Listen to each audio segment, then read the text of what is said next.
नायब सिंह सैनी मुख्यमंत्री हरियाणा ने अग्निवीर योजना को लेकर के कुछ नए ऐलान किए हैं, जिसको लेकर के कहीं ना कहीं जो छोटी मोटी कमियां थी वो शायद पूरी होती नजर आ रही हैं। और अग्निवीर को लेकर के बहुत सारे ऐलान हुए। सबसे पहला और सबसे बड़ा ऐलान तो ये है कि अब बहुत सारी नौकरियों में अग्निवीर को प्राथमिकता दी जाएगी। अग्निवीर अगर अग्निवीर कोई व्यापार करता है, वहां से आकर के किसी भी तरह का कोई उद्योग करता है, तो उसे 5 लाख तक का लोन बिना किसी ब्याज के दिया जाएगा।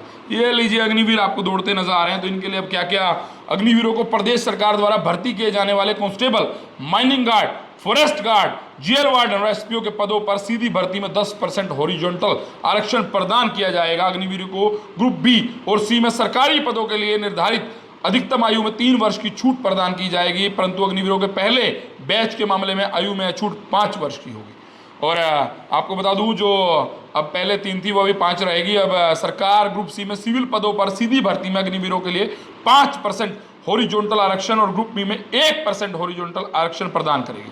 औद्योगिक इकाइयों द्वारा अग्निवीर को 3,000 से अधिक का वेतन देने पर सरकार द्वारा औद्योगिक इकाई को 60,000 की वार्षिक सब्सिडी दी जाएगी।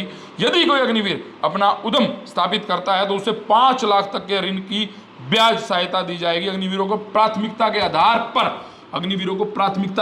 पर जी हाँ, बंदूक के लाइसेंस दिए जाएंगे। ये बहुत बड़ी बात है। सरकारी विभागों, बोर्डों और निगम में तैनाती चाहने वाले अग्निवीरों को मैट्रिक स्कोर में प्राथमिकता दी जाएगी। सो अब दोबारा से मैं आपको बता दूं, सबसे पहले तो उन्हें असले का लाइसेंस बनवाने में अब कोई ज़्यादा दिक्कत नहीं, प्राथमिकता दी जाएगी। हर नौकरी में प्राथमिकता दी जाएगी। 5 लाख रुपए तक का ऋण बिल्कुल फ्री दिया जाएगा। और तो बहुत सारी नौकरियों में और सबसे बड़ी बात, अब सरकार कुल मिलाकर के मन बना चुकी है, अग्निवीर जो है ना, वो योजना सक्सेसफुल हो, सभी मिलिट्री में जाएं, आने के बाद व्यापार करें, सरकारी नौकरी है जो भी है, हर जगह पर इनको पहले तवज्जो दी जाएगी। सो लगता है कि बीजेपी सरकार, खास करके नायब सिंह सैनी सरकार हरियाणा में जो आने वाला इलेक्शन है उसको लेकर के जो कदम उठा रही है, मुझे लगता है ये शायद कारगर साबित होंगे। और दोबारा से सरकार अगर इसी तरह की नीति पर ये चलती रहती है सरकार, तो शायद बना लेगी। उम्मीदें पूरी हैं, क्योंकि आम आदमी को अग्निवीर योजना को लेकर के जो शंका थी वो शायद इन सब से अब दूर होने वाली है। सो अब सीएम साहब ने क्या कहा, वो आप जो बीच में देख रहे थे ना, सीएम साहब कुछ कह रहे थे, वो क्या कहा वो अब सुन लीजिए। हमारी सरकार ने हरियाणा में अग्निवीरों को प्रदेश सरकार द्वारा भर्ती किए जाने वाले constable, mining guard, forest guard, jail warden और एसपीओ के पदों पर सीधी भर्ती में 10% हॉरिजॉन्टल आरक्षण प्रदान करेगी।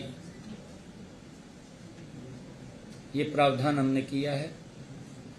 दूसरा, हमने इन अग्निवीरों को ग्रुप बी और सी में सरकारी पदों के लिए निर्धारित अधिकतम आयु 3 वर्ष की छूट प्रदान की जाएगी, परंतु अग्निवीरों के पहले बैच के मामले में आयु में यह छूट 5 वर्ष की होगी। सरकार ग्रुप सी में सिविल पदों पर सीधी भर्ती में अग्निवीरों के लिए 5% हॉरिजॉन्टल आरक्षण और ग्रुप बी में 1% हॉरिजॉन्टल आरक्षण प्रदान करेंगे। अगर अग्निवीर को किसी भी औद्योगिक इकाई द्वारा प्रति माह 30,000 रुपये से अधिक वेतन दिया जाता है, तो हमारी सरकार उस औद्योगिक इकाई को 60,000 रुपये वार्षिक की सब्सिडी देगी।